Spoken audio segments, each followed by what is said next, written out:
Hello दोस्तों, आज की इस वीडियो में हम बात करेंगे सदन के नेता के बारे में। तो चलिए शुरू करते हैं। लोकसभा के नियमों के अनुसार सदन का नेता वह होता है जो प्रधानमंत्री होता है। लेकिन जब प्रधानमंत्री राज्यसभा के सदस्यता से प्रधानमंत्री बनता है तो वह लोकसभा में एक व्यक्ति को मनोनीत करता है जो सदन का नेता होता है। वह व्यक्ति मंत्री पद पर होता है। इसी प्रकार से राज्यसभा में भी एक सदन का नेता होता है जो एक मंत्री होता है। अगर प्रधानमंत्री लोकसभा से है तो प्रधानमंत्री राज्यसभा में एक मंत्री को नियुक्त करेंगे जो सदन का नेता कहलाएगा, राज्यसभा के सदन का नेता कहलाएगा। अब देखते हैं विपक्ष का नेता। विपक्ष का नेता भी सदन के नेता के ठीक विपरीत होता है। एक विपक्ष के नेता की मान्यता प्राप्त करने के लिए संसद में या लोकसभा में कम से कम एक संख्या का 10वां भाग सदस्यों का समर्थन होना चाहिए, जिसके लिए वह विपक्ष के नेता की मान्यता प्राप्त कर सकता है। विपक्ष के नेता को कैबिनेट मंत्री के समान ही सुख सुविधाएं या कहें विशेषाधिकार प्राप्त होते हैं, जो लोकतांत्रिक व्यवस्था में बहुत ही महत्वपूर्ण होता है। यह सरकार की नीतियों का सही मायने में तर्क देता है। विपक्ष के नेता का मुख्य कार्य वैकल्पिक सरकार की व्यवस्था करना और सरकार की नीतियों की उचित आलोचना करना होता है। अब देखते हैं संसद का सत्र, यानी कि पहला नंबर है इसमें आहूत करना, यानी कि सभाओं को उपस्थित होने के लिए आदेश देना। इसके लिए राष्ट्रपति संसद के सत्र को आहूत करता है। वह एक वर्ष में कम से कम 2 बार सत्र को बुलाता है, यानी कि एक वर्ष में 2 बार सत्र आहूत किया जाता है। एक सत्रावसान में एक सत्र के बाद दूसरे सत्र के बीच में 6 महीने का अधिकतम अंतर हो सकता है। सत्र निम्नलिखित 3 प्रकार के होते हैं। नंबर 1 बजट सत्र, फरवरी से मई तक। नंबर 2 मानसून सत्र, जुलाई से सितंबर तक। नंबर 3 होता है शीतकालीन सत्र, जो कि चलता है नवंबर से दिसंबर तक। अब देखते हैं सत्रावसान।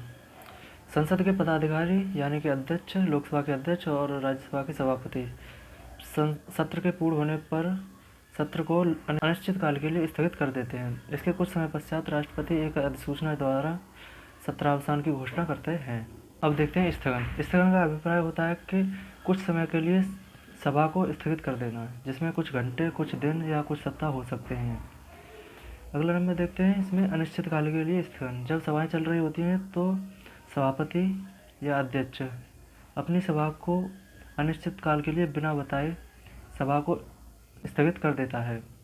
अब देखते हैं विघटन। विघटन का तात्पर्य होता है कि सदन को पूर्ण रूप से अनिश्चित काल के लिए हटा देना, विघटित कर देना, समाप्त कर देना, जिसमें राज्यसभा तो एक स्थायी सदन है जो कि विघटित नहीं किया जा सकता, जबकि लोकसभा एक अस्थायी सदन है जिसे मंत्रिमंडल की सलाह पर राष्ट्रपति द्वारा विघटित की जा सकती है, जो निम्नलिखित कारणों से विघटित की जा सकती है। नंबर 1 है जब राष्ट्रपति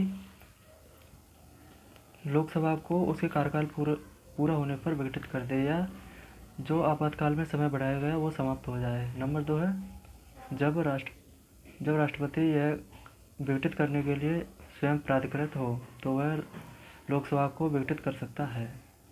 जब लोकसभा विघटित की जाती है तो उसके सारे कार्य समाप्त हो जाते हैं, जैसे विधेयक, प्रस्ताव, याचिकाएं आदि सभी समाप्त हो जाती हैं, जिसे नई लोकसभा द्वारा लाया जाना आवश्यक है, अन्यथा ये सभी कार्य रद्द हो जाएंगे। अब देखते हैं अविश्वास प्रस्ताव।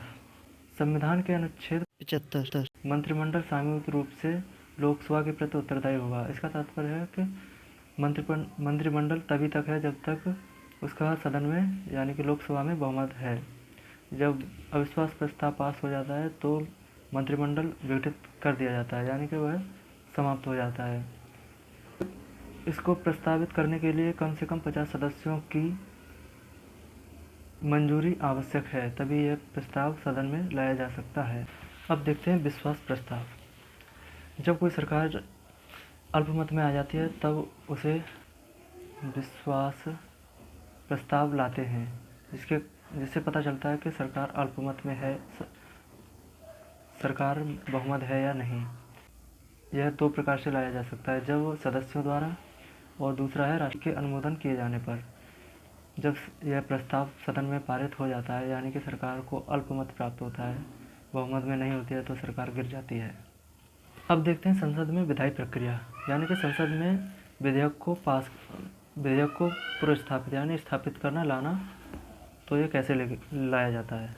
तो संसद में विधेयक दोनों सदनों में समान प्रक्रिया द्वारा गुजरता है और दोनों सदनों में समान चरण होते हैं। विधेयक मुख्यतः 2 प्रकार के होते हैं, एक होता है सरकारी विधेयक, दूसरा होता है गैर सरकारी विधेयक। सरकारी विधेयक को किसी मंत्री द्वारा लाया जाता है, जबकि गैर सरकारी विधेयक को किसी भी सदन के किसी भी सदस्य द्वारा लाया जाता है। सरकारी विधेयक के पास होने की उम्मीद अधिक होती है, जबकि गैर सरकारी विधेयक की पास होने की उम्मीद कम होती है। जब एक मंत्री सरकारी विधेयक को लाता है तो उसके पास होना आवश्यक है, अन्यथा सरकार अल्पमत में मानी जाएगी। जबकि गैर सरकारी विधेयक के पास होने और न होने पर सरकार पर कोई प्रभाव नहीं पड़ता है। संसद में निम्नलिखित 4 प्रकार के विधेयक प्रस्तुत किए जाते हैं। नंबर 1 साधारण विधेयक। इसका मतलब होता है कि वित्त विधेयक को छोड़कर सभी अन्य प्रकार के विधेयक साधारण विधेयक में आते हैं। नंबर 2 है धन विधेयक। इन विधेयकों का विषय में होता है, जैसे कि यथाकरारोपण, वित्तीय लोक व्यय या वित्तीय विषय आदि से संबंधित होता है। नंबर 3 है वित्त विधेयक। ये विधेयक भी वित्तीय विषयों से संबंधित होते हैं, लेकिन ये धन विधेयक से बिल्कुल अलग होते हैं। नंबर 4 है संविधान संशोधन विधेयक। इसमें संविधान के उपबंधों में संशोधन किया जाता है। ये चारों विधेयक संविधान की अलग अलग प्रक्रियाओं द्वारा गुजरते हैं और पास होने राष्ट्रपति के पास भेजे जाते हैं और राष्ट्रपति के साइन होते ही अधिनियम बन जाता है।